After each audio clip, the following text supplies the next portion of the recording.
South Indian চলচ্চিত্রের দর্শকপ্রিয় তারকা প্রভাসকে তো আপনারা সকলে খুবই ভালো করে চিনেন, কেননা এই তারকা তার কেরিয়ারে একাধিক চলচ্চিত্র উপহার দিয়েছে তিনি তার ভক্তদের। তাই তো বলাই বাহুল্য যে তিনি তার অভিনয় গুণে তার ভক্ত অনুরাগীদের মধ্যে নজরে থাকেন সর্বদাই। অন্যদিকে দক্ষিণী চলচ্চিত্রে এই তারকাকে সর্বশেষ অভিনয় করতে দেখা যায় কালকি 2898 এডি চলচ্চিত্রে। চলচ্চিত্রটিতে অবশ্য প্রভাসের অভিনয় রীতিমতো তার ভক্ত অনুরাগীদের কাছে নজর কাড়ে। তাই তো বলাই বাহুল্য যে তিনি তার অভিনয়ের জন্য তার ভক্তদের মধ্যে আলোচনায় ছিলেন। পাশাপাশি অবশ্য চলচ্চিত্রটি বক্স অফিসে 1000 কোটি রুপি ইনকাম করে। মূলত 600 কোটি রুপি বাজেটের চলচ্চিত্রটি বক্স অফিসে অনেকদিন রাজত্ব করে। ঠিক এরপর অবশ্য জানা যায় চলচ্চিত্রের দ্বিতীয় খণ্ড নির্মাণ করা হবে।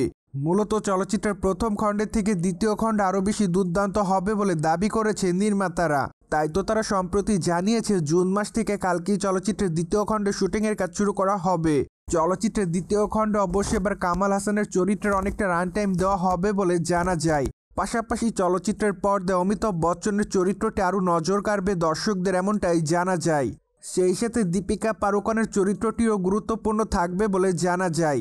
ঠিক এজন্য বলাই বাহুল্য যে চলচ্চিত্রটিতে প্রথম খণ্ডে যে সকল কলাকৌশলীরা অভিনয় করেছিলেন, মূলত সে সকল কলাকৌশলীদেরই চলচ্চিত্রের দ্বিতীয় খণ্ডে অভিনয় করতে দেখা যাবে। পাশাপাশি অবশ্য আরও দু একটা ক্যারেক্টার নতুন করে যোগদান হতে পারে বলে জানা যায়।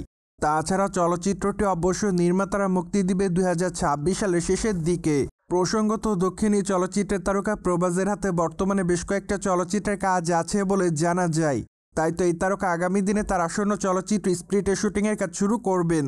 ফেব্রুয়ারি মাসের শেষের দিকে হয়তো ইন্দোনেশিয়াতে চলচ্চিত্রের শুটিংয়ের কাজ শুরু করবেন প্রভাস। ঠিক সেখানে অবশ্য বেশ কয়েকটা দিন চলচ্চিত্রের শুটিংয়ের কাজ করবেন বলে জানা যায়। সো ভিউয়ার্স, জেনে তো নিলেন 2026 সালের শেষের দিকে মুক্তি পেতে পারে কালকি 2898 এডি চলচ্চিত্রের দ্বিতীয় খণ্ড। ফলে বিষয়টি নিয়ে আপনাদের কোনো মতামত থাকলে কমেন্ট বক্সে জানাতে ভুলবেন না। Subscribe channel for more update.